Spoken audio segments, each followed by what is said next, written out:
La traversée de Faeria, tome 2, épisode 4, à la recherche du nain.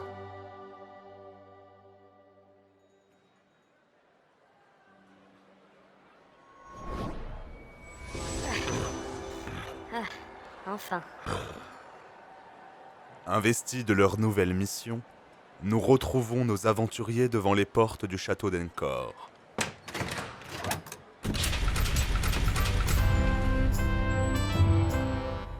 Leur objectif est maintenant clair, mais il leur faut avant toute chose convaincre le roi que la crise est grave et qu'à situation exceptionnelle, les mesures doivent être exceptionnelles. La magicienne Zaya, accompagnée du chevalier. Tiens, juste à temps pour la visite guidée. Bonjour, bonjour, et soyez les bienvenus au château d'Encor, chef-lieu de l'autorité royale et du pouvoir établi depuis plus d'un siècle. Vous vous trouvez actuellement dans la cour du château, célèbre pour accueillir les grands tournois de chevalerie tous les 4 ans, ainsi que diverses prestations joviales comme bals, fêtes et célébrations royales. Oh, vous avez vu la taille de ces tours? C'est également ici, sur l'estrade, au fond de cette cour, que sont données les exécutions publiques.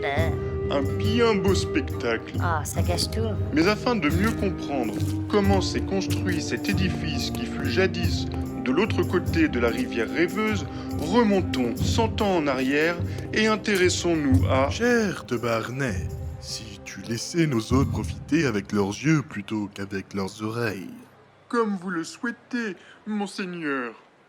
Soyez les bienvenus, héros. Je suis Tyrénias, grand conseiller du roi, mage supérieur de l'Académie des Arcanes et grand ami de l'archimage. Mon entrée en la matière était bien plus élégante.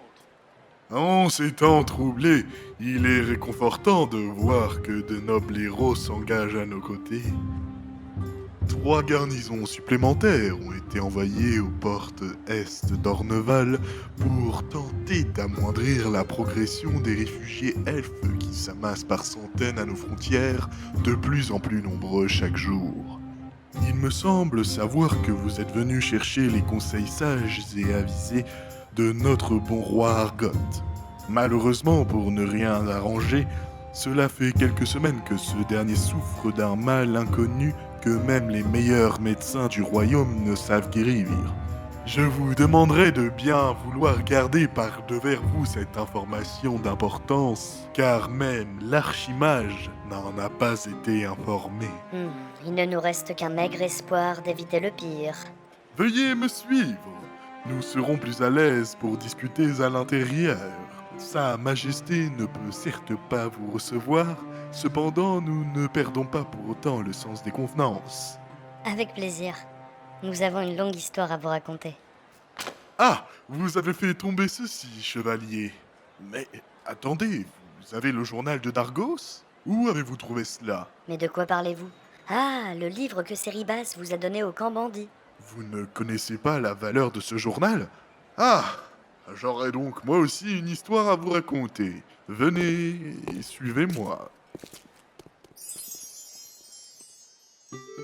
Il y a maintenant plus d'un siècle, les terres de Faeria prospéraient sous l'égide des 3 royaumes, les elfes, les nains et les humains. L'essor du commerce entre les civilisations avait permis à tout le monde d'y trouver son compte. Les hommes, dans leurs vastes plaines, cultivaient sans relâche afin d'approvisionner les terres en nourriture. Les nains, gardiens du passage sous la montagne, étaient en charge du bon déroulement des échanges et fournissaient à tous pierres et minerais précieux. Les elfes, quant à eux, avaient trouvé le moyen de fournir du bois à tout le royaume, sans nuire à la forêt par quelques moyens magiques. Malgré ces conditions favorables, de grandes tensions existaient déjà entre ces peuples. C'est alors que se rencontrèrent Dargos, fils aîné d'un noble de la haute cour du roi Minélas, et Darna, fille puinée de la reine elfe en personne. Tombés amoureux au premier regard lors d'une brève rencontre au cours d'un échange commercial, ils se verront refuser leur union par leurs familles respectives. C'est après l'infortune d'une première tentative de retrouvailles qu'un an plus tard, Dargos tentera de forcer le passage sous la montagne, entouré de vaillants guerriers. Fou d'amour, il affrontera dans une grande violence elfes et nains et déclenchera par son aveuglement la grande guerre sans même le vouloir. Il sera terrassé avant d'atteindre sa douce amie, qui en apprenant son trépas, disparaîtra à tout jamais. C'est après plusieurs années de guerre que pendant la bataille d'Amon Salam, les magies des elfes et des hommes s'entrechoqueront, créant un grand cataclysme qui détruira tout le centre des terres et scellera les portes du royaume sous la montagne pour toujours. Ayant été témoins de leur propre déclin, les plus hauts dignitaires des trois races se réunirent en un grand conseil, où ils décidèrent de diviser et de protéger le pouvoir à l'origine de ce cataclysme, dans 4 pierres magistrales de puissance, dispersées aux 4 coins de Faeria. Afin de s'assurer que plus jamais personne ne puisse s'octroyer tant de puissance, ils unirent leur savoir pour invoquer les 4 dragons, gardiens des 4 pierres magistrales.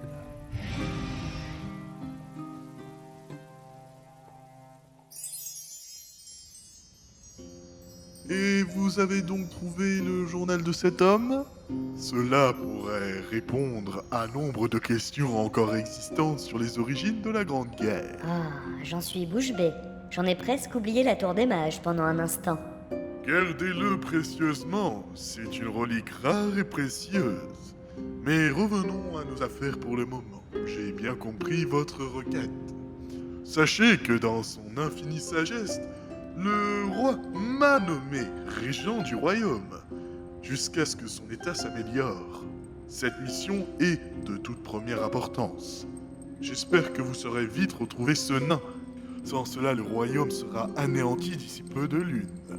À l'heure où nous parlons, nos adeptes invoquent le portail de traverse longue distance qui vous mènera à proximité de Gastortu, dans les îles Barakides. Prenez également ce parchemin, il devrait vous permettre de rentrer. Mais attention, assurez-vous de bien avoir le ciel au-dessus de votre tête avant d'invoquer le portail de retour. Bien, partons au plus vite. Pardon, chevalier? Oui, bien sûr. Faites vite, je ne sais pas pour combien de temps nous en aurons cette fois, cela semble plus sage. Retrouvez-nous dans la salle des arcanes quand vous aurez terminé.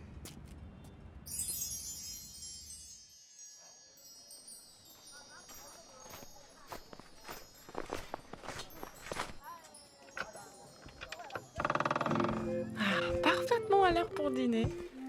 Bonjour toi. Oh, j'aime pas cette tête. Qu'est-ce que tu vas me dire? Notre héros raconte à Olia ses dernières aventures, sans trop entrer dans les détails pour ne pas l'inquiéter davantage.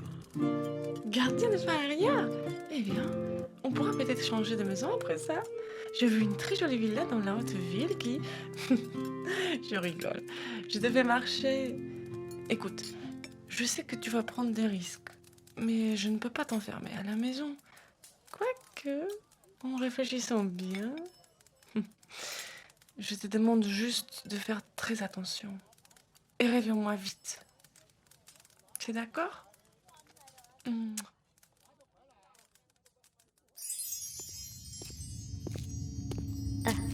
Vous voilà, ça s'est bien passé?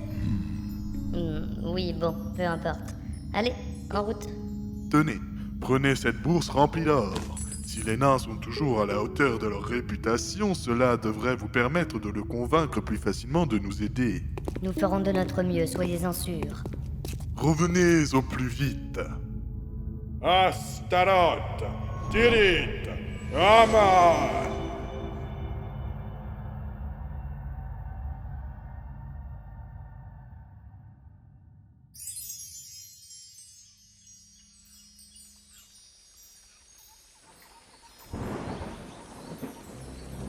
Les îles Barakides étaient un lieu paradisiaque où il fait bon vivre.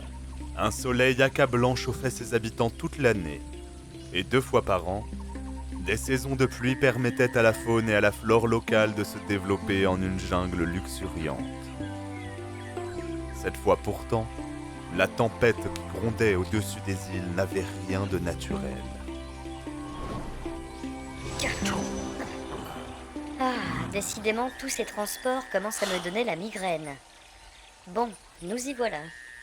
Eh bien, mes sources concernant le climat de cet endroit ne sont apparemment pas fiables.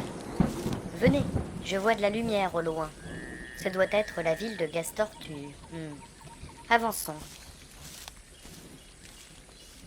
Nos héros allaient rapidement rejoindre la ville de Gastortu, bastion des marins, corsaires et autres pirates en tout genre. Son architecture était assez sommaire. La ville s'était composée au fil du temps à flanc de falaises, ce qui la mettait à l'abri d'éventuels raids maritimes. Son seul accès à pied était un pont de singe, qui reliait la ville au reste de l'île. Oh là, c'est haut. Et pas du tout rassurant. Bon, il semblerait que nous n'ayons pas le choix de toute manière. Ça tangue beaucoup, non?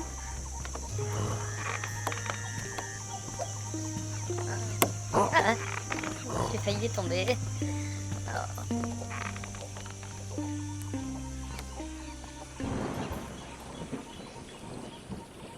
Après avoir franchi sans encombre la jungle et le vieux pont, nos héros arrivent enfin à Gastortu et prennent la direction de l'auberge, où ils espèrent obtenir les informations qu'il leur manque pour trouver le nain au plus vite.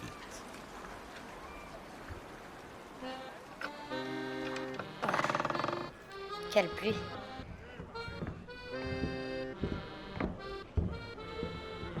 Tavernier, 2 chopines de ton meilleur breuvage.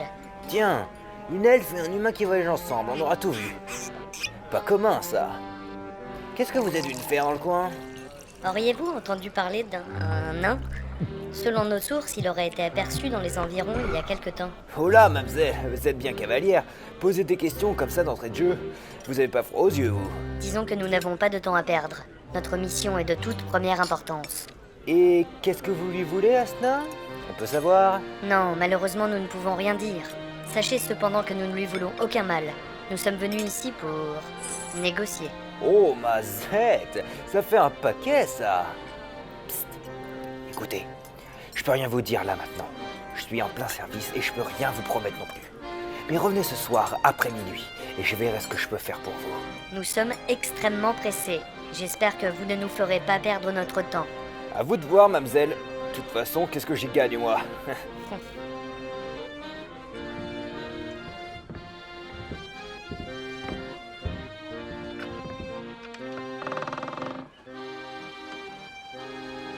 Bon, puisque nous sommes bloqués ici, autant en profiter. Je dois passer à la boutique magique acheter quelques parchemins, potions et composants. De votre côté, voyez si vous pouvez avoir des informations sur l'emplacement du temple. On se retrouve ici dans 1 heure. Ah oui, et essayez de vous laver. La pluie, c'est pas suffisant. Ça pourrait rendre le voyage plus agréable.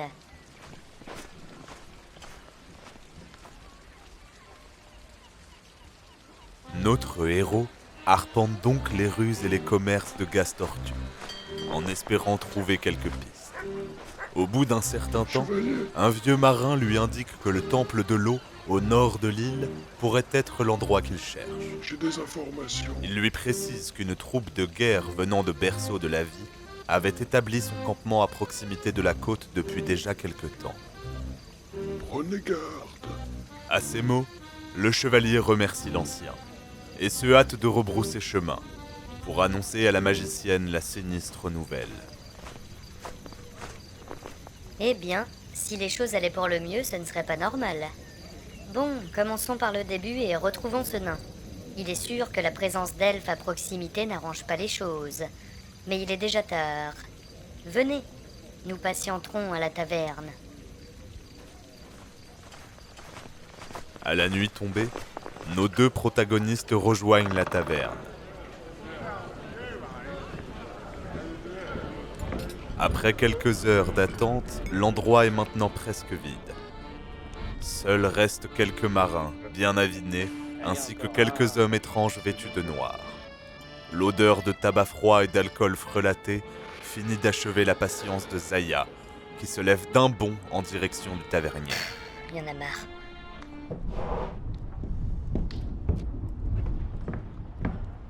N'avez-vous pas l'impression que nous avons assez attendu comme ça?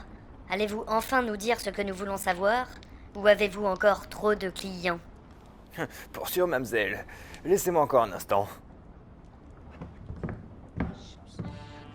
Dans une ambiance qui se fait de plus en plus pesante, le tavernier fait signe à l'un des hommes en noir qui s'empresse de mettre dehors les quelques poivreaux encore présents. Du même coup, une dizaine d'hommes également vêtus de noir entrent dans la taverne. Ceux qui étaient encore assis se lèvent et tous se dirigent vers nos héros, de plus en plus inquiets quant à leur avenir proche.